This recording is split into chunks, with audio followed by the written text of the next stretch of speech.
An Israeli human rights group has filed a $1 billion lawsuit against Facebook on behalf of families of victims of the Palestinian attacks.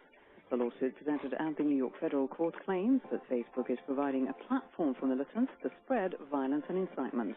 The Shurat Hadin legal group, initiating the lawsuit, accuses Facebook of violating U.S. anti-terrorism laws and assisting militant groups in recruiting, radicalizing, and instructing terrorists. The lawsuit mainly focuses on the activity of Islamic militant group Hamas, which runs the Gaza Strip and which has fought 3 wars against Israel since 2007. Last week, the Middle East Quartet of international mediators, including Russia, the US, and the EU, and the UN, also released a report on the Israel-Palestinian conflict, identifying, quote, the spreading of incitement to violence on social media by Palestinians as a key issue. Well, to discuss this issue in further depth, we're now joined live over the phone from London with a lawyer and an internet law specialist with the law firm Cohen Davis Solicitors, Yair Cohen. Welcome to the show, Yair. Hello, Jay. How you doing? Well, we're doing actually pretty good here in Moscow. I hope that you are doing just as well. Now, could you tell our listeners just a little bit more about the legal peculiarities of this lawsuit? Well, this is really the first case where Facebook is said to be providing, and I'm quoting, material support or resources to terrorist organizations or to affiliates of terrorist organizations responsible for assisting in the commission of terrorist acts. Previous lawsuits of this nature had been filed against mainly financial institutions, banks that have been accused of accepting money that was aimed to be channeled to terrorist organizations. So this is really the first case that we see where a social media company is asked to be held to account for posts that are being posted on its platform. Now, this case is following a number of documented experiments where the organization Shurat Hadin Law Center, they claim that Facebook has failed to take action in relation to inciting material. It is a very, very interesting case. It also follows, as you said, the quartet report that the Palestinian latest terrorist attacks against Israelis are highly motivated by social media glorification. So it is an interesting case, certainly, yes. What basis are they going to file this lawsuit?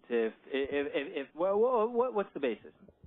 Well, I know that the lawsuit had been filed yesterday, and I'm still awaiting my colleagues in the United States to send me copies of the subpoena, and I'll be delighted to speak about this tomorrow or another day. But my understanding is that the allegation is that Facebook is providing material support by facilitating closed groups, by facilitating advertising, by facilitating a platform for information to be spread out, which is intended to facilitate acts of terrorism.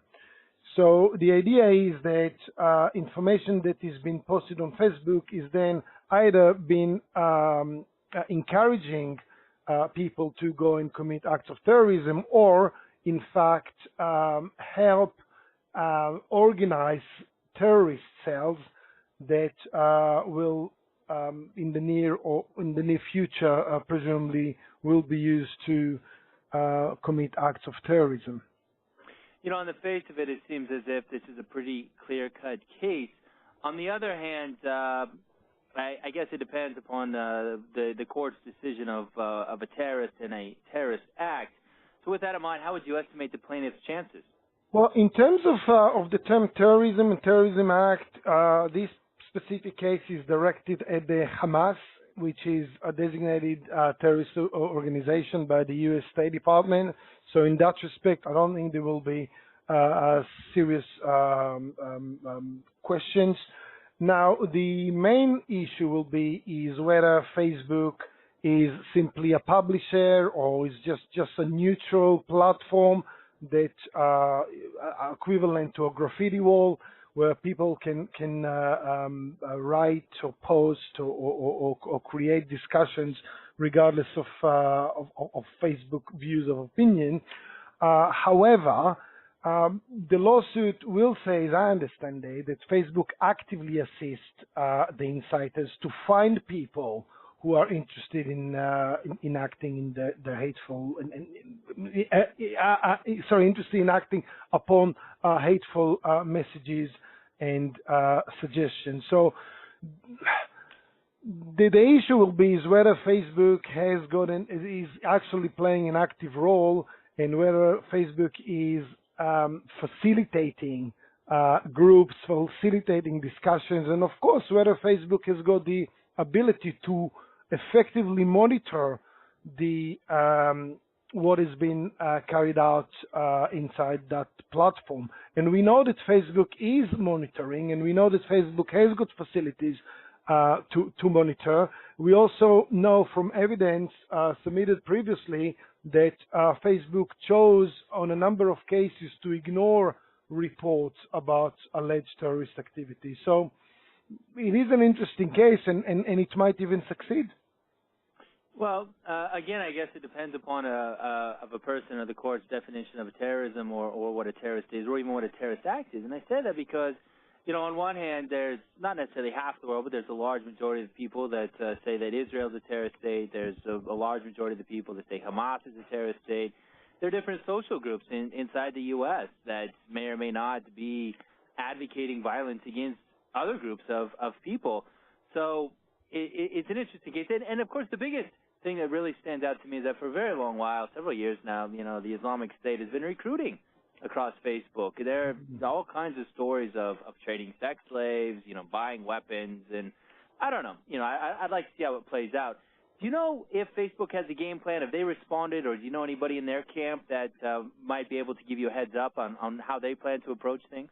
Well, we are waiting for information to come through, and I'll be speaking to my colleagues in the USA. And coincidentally, I spoke to one colleague only about 10, 15 minutes ago, and she's involved in a case where Motorola had been sued actually by Palestinian groups that, as you said, alleged that that Motorola was, of course, allegedly been assisting Israelis in committing act of terrorism. So yes, it could go either way, but the difference is that I think Hamas is been a designated terrorist organization, and until that changes, I think that the position in relation to Hamas as an organization or Islamic State would be different to the attitude towards a state.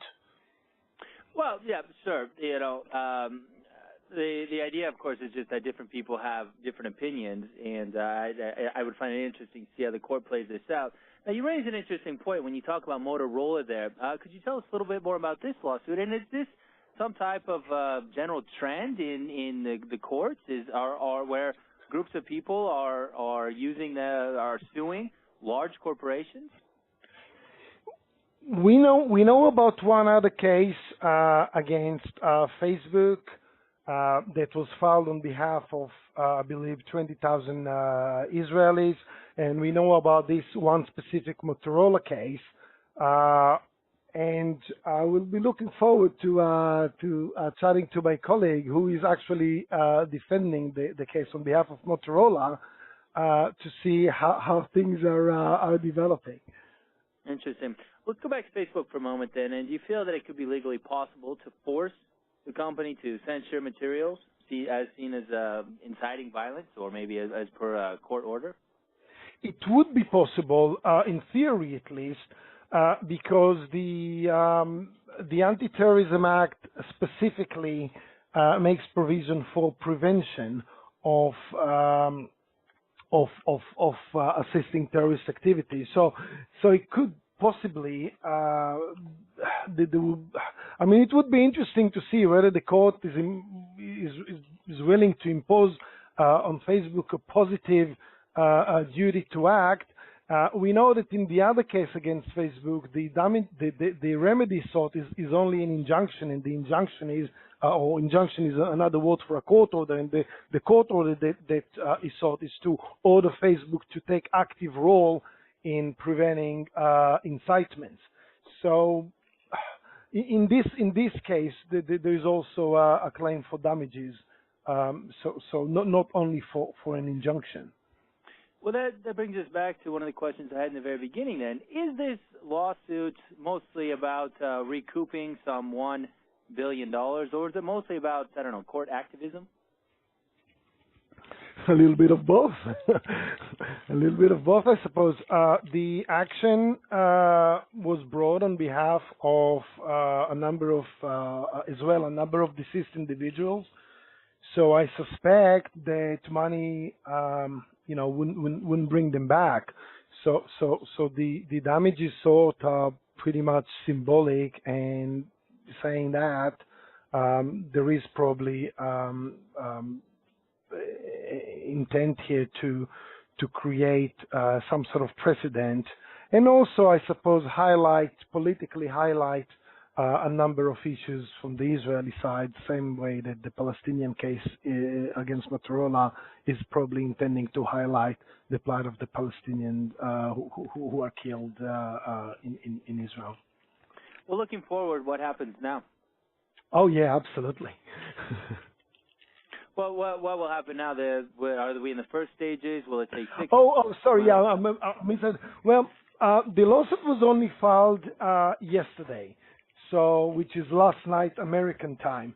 And coincidentally, the lawsuit was filed before the same judge that is dealing with the Motorola lawsuit.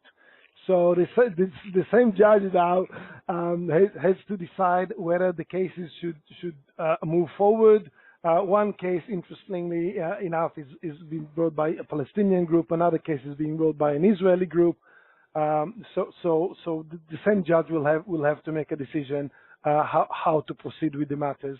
And I promise an update as soon as I have it. All right. Well, we'll take you up on that promise. It was a pleasure talking to you, Yair, and we hope to get in touch.